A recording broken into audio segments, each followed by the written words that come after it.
And see, under all these leaves and stuff, we don't know. There may be markers that have turned over. The only reason why you have racism in this country is because of fear. My journey started 1988. I was about 22 years old, stationed in Greece.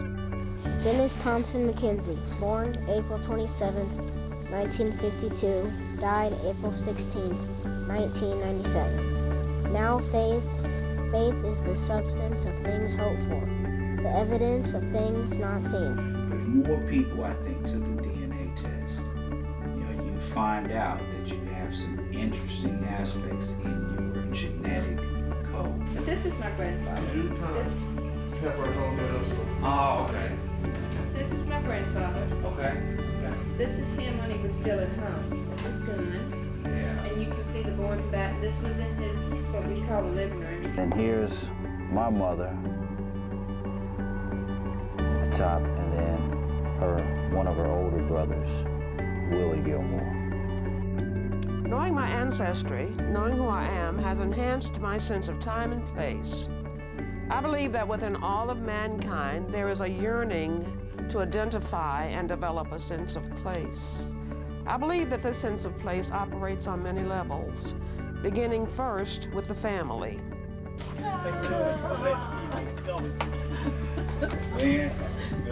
to see you too.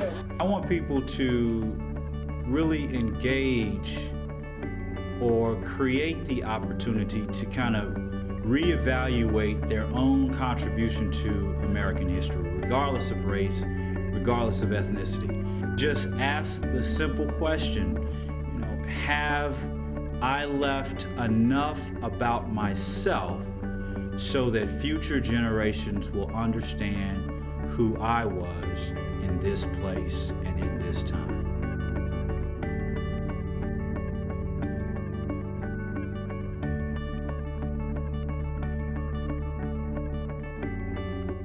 I am Elizabeth Gibson. Elijah Reed is my great-great-grandfather. Lyle Gibson is my son. As a matter of fact, he is my only child. My name is Lyle Gibson, author of Black Tie, White Tie. Things that inspired me to do my research really go back to my days in the military when I was stationed in Greece. I was stationed with a diverse group of men and women, and it was interesting to hear some of their own personal stories about their family backgrounds and where they had come from. And, while stationed in Greece, you realize that you're in what was considered or what is considered the birthplace of modern civilization.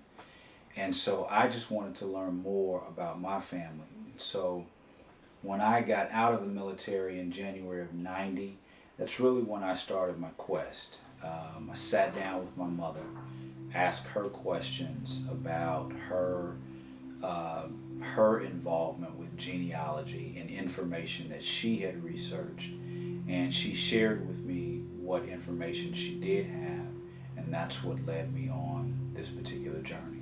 The oldest relative that I remember as a child was my grandmother, Elizabeth. I carry her name.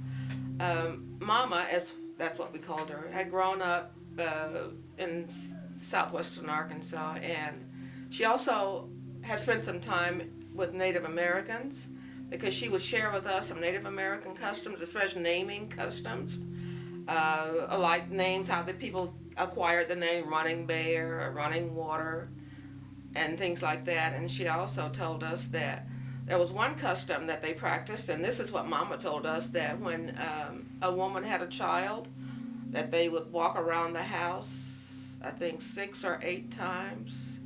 I don't know what good that did, but that was just a custom.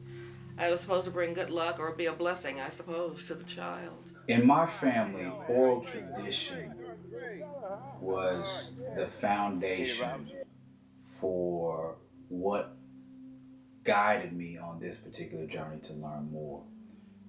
My family talked. My grandparents talked. I remember great aunts and uncles that talked, and so they were always sharing stories about their lives as children, sharing stories about the lives of their parents. And so oral tradition is extremely important within the context of this particular journey. My grandma, Amanda, had Native American, I'm not Native American, well, she was part Native American and also West African ancestors. She supposedly she or her father had come from, my Uncle Bud said Guinea, so I don't know whether he was talking about actually Guinea or Ghana. I really don't know, because that's how he pronounced it. And sometimes the older people would pronounce words a little differently from what they were. Oral tradition in the historic context is important for all of humanity. Many traditional societies are deeply rooted in oral tradition, stories that are passed on from generation to generation.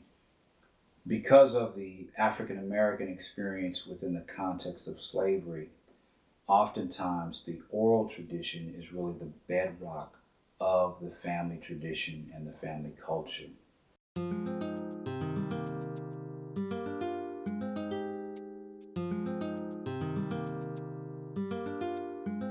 When researching family history, it's deeply rooted in methodology.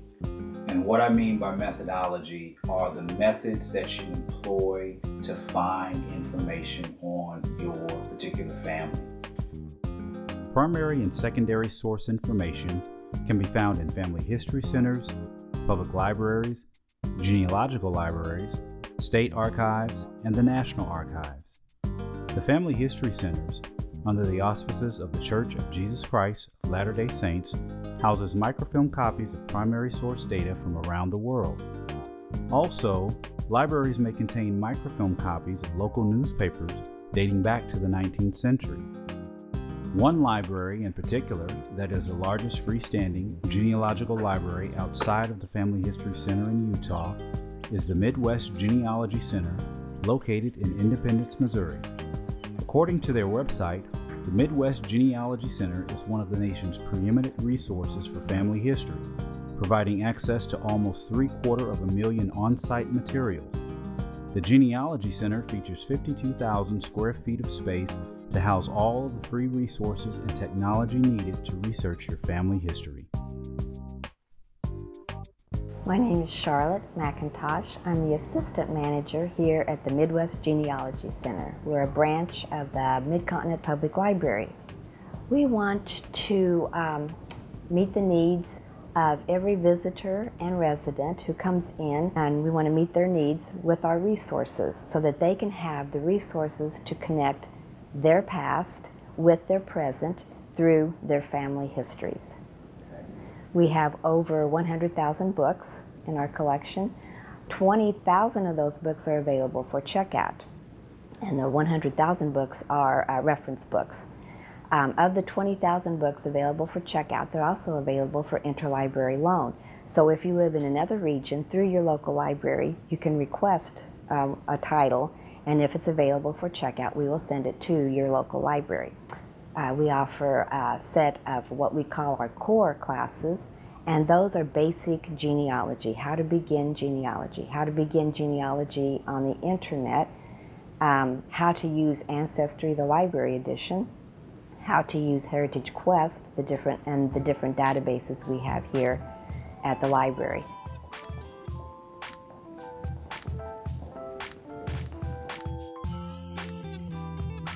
Our periodical collection is a fabulous resource for our genealogists doing research. We have over 5,000 titles to genealogical and historical periodicals. We also have 500 subscriptions to current periodicals, and these periodicals include historical and genealogical information. This is our microfilm room, and this is where we keep our microfilm for the federal census records. We also have military records and our passenger lists. We have Native American census records, also all on microfilm. We're in the microfilm reading room, and we actually found the census records, 1870, for Claiborne Parish, Louisiana, and found his third great-grandfather next to his half-brother here, Elijah Reed and Zachary Atkins.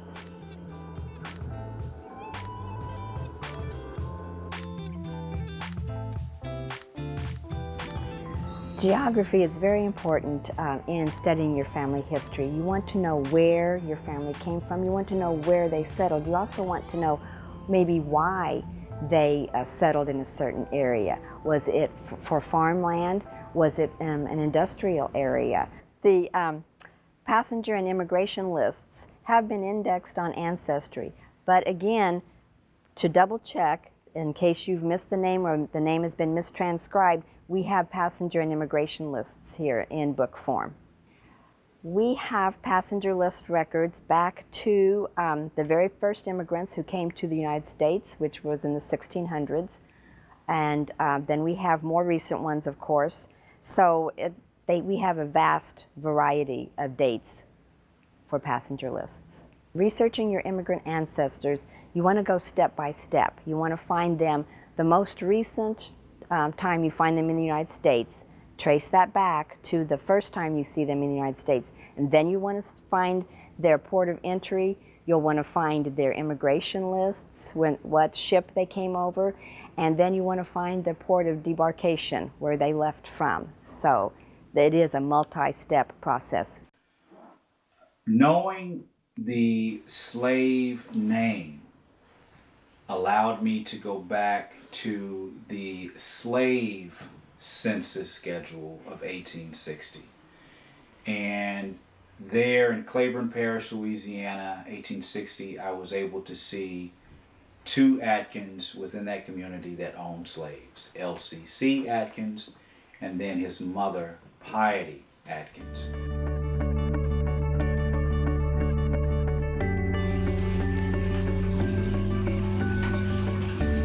I was lucky enough to be able to copy an album that belonged to a Kendrick.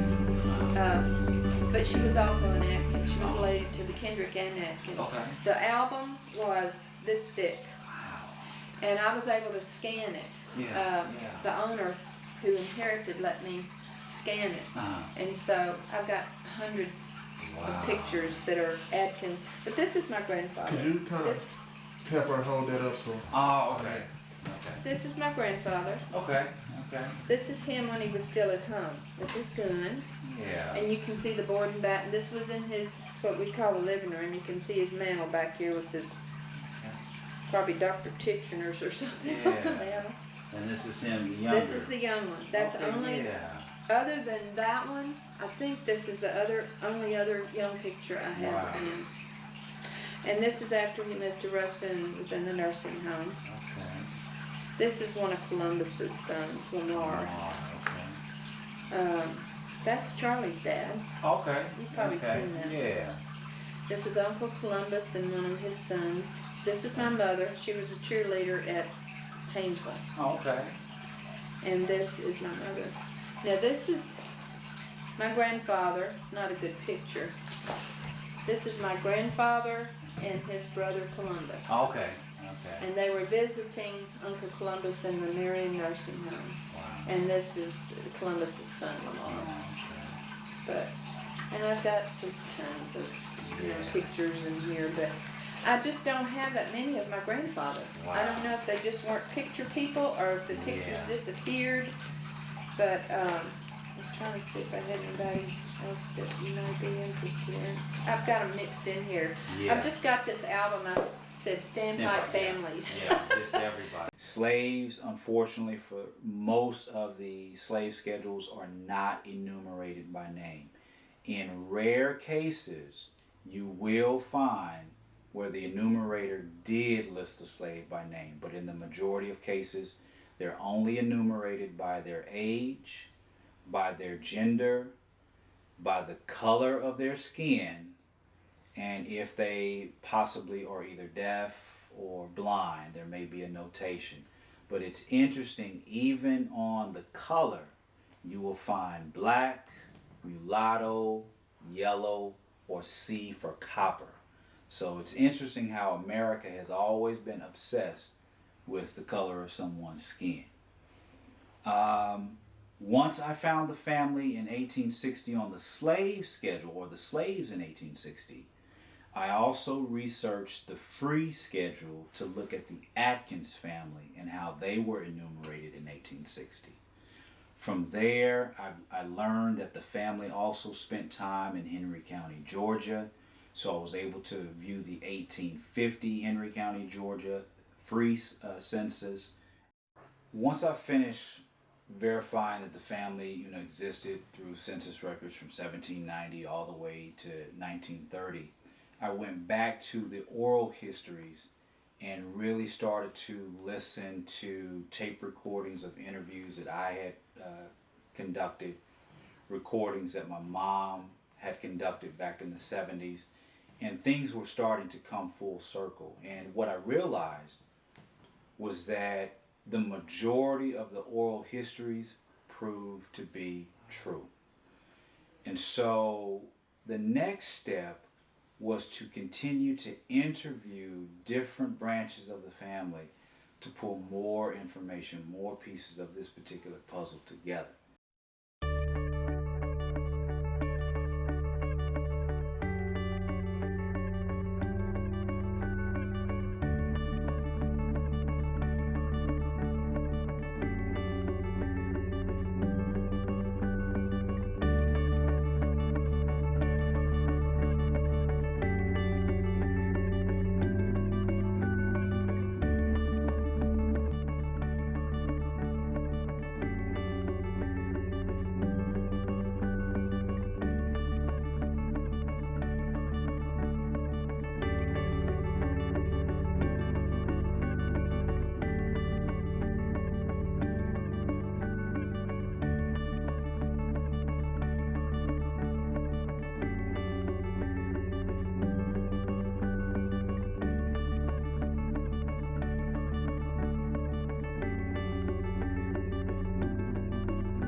There is no way to paint a beautiful picture of plantation life, for the use of the very word plantation conjures up images of cruelty and injustice. The signing of the Emancipation Proclamation by President Abraham Lincoln meant freedom for the slaves, but for some, the harsh reality of a war-torn nation, it meant freedom to die of starvation and illness. This would not be Elijah's fate. Elijah was actually born Elijah Atkins. He later changed his surname to Reed after slavery ended. But knowing his original name and the slave owner's name allowed me to research further back in time with the records that dealt with slavery and some other records. But here I have a picture of Elijah Reed, my third great-grandfather, and his father, Lamaya Christopher Columbus Atkins, which will be my fourth great-grandfather. Between 1863 and 1882, Amanda had given birth to 14 children. 4 died during infancy. 8 children, 7 of which were born during Reconstruction, survived infancy. Savannah Banty Reed, Mary Itha Reed, Emma Reed, Virginia Sancona Reed, Judge Trimble Reed, Whitman Reed died before 1890, John Nuss Reed, Frank McRaney Lunch Reed, Ari Babe Reed. Elijah and Amanda had brought to their marriage those qualities necessary to build strong family relationships. My mother was Frank Reed's daughter, Essie Evans. Essie and John Evans married and had 13 kids, being the only one left, which is now 83. Out of 13, she's the only one left. Elijah's sister, Mary Atkins Biddle, along with her family, moved to Columbia County, Arkansas. Within a few years, others from Claiborne Parish would make the journey into Arkansas for new opportunities. On December 26, 1883, Savannah Banty Reed married Bill Walker. In less than 3 years after their arrival in Arkansas, Bill and Savannah had become landowners. On November 21, 1894, Bill purchased 60 acres of land for $300 cash. By 1897, the Walker family witnessed the birth of 2 more children. Bill and Savannah's children were Alvin Walker, Elijah Walker, Lola Walker Gilmore, Hattie Walker Hayes, Amanda Walker Livingston, and Malvin Walker.